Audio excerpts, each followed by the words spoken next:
Hi, Michaela. How you doing? I have your poster lined up right over here, and I want to take a look at this. Okay, so let me get this big enough so we can see it in the window. All right, so there's a couple of things that we really need to consider here, and I think first and foremost is that it, it's the poster through your research this week, and the poster being a device in communication, should answer the questions what, when, and where, or at least some variation of those questions. So it's an informational piece. It's a visual communication. So it has to serve a purpose.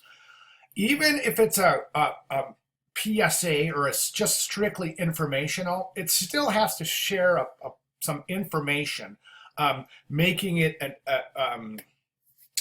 an autonomous entity, so to speak. So it can stand on its own and communicate on its own. Can we say that about your piece? I don't think so, not at this point.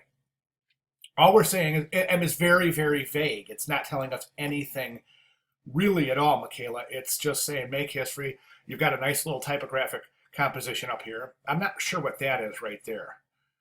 And then you've got this image that's been over auto traced.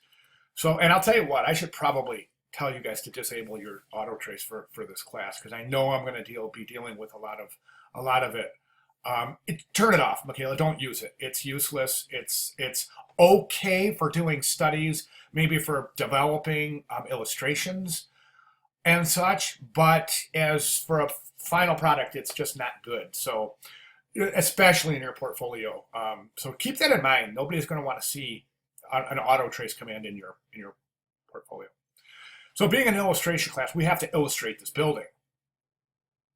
Now, I was thinking in some sort of historic styles.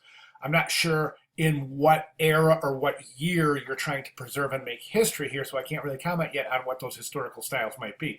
I know this was a Ford building that was built in, I think, was it 1919? I think it was 19.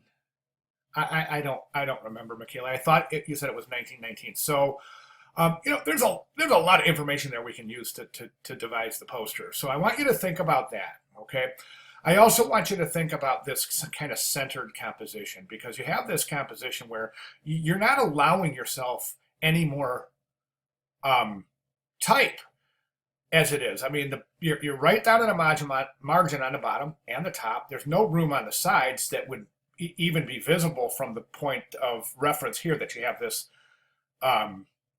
headline and the amount of area you have left for text. It's just not going to work. So I'm thinking you have to really start in your mock-up here. What I want you to do is I want you to illustrate a building, or at least get started in what style, and give me a year. Let us know what year, so we can maybe try to decide on what historic style might be appropriate.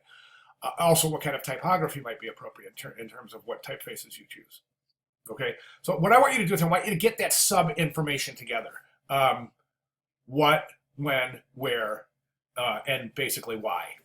So, okay, and then get that illustration, give us some text, maybe reorient this. I think this might work if it were much longer and there was some text down here, another little typographic composition down below. But as it is right now, I do think that the portrait orientation, as it were, the horizontal orientation is a smart idea, because you're dealing with a, horizontal object. So that was a good choice. So, okay, hopefully you have enough information here to keep working. And if you have any questions, please get with me, and I can explain things further. Okay, good job. Thanks, Michaela.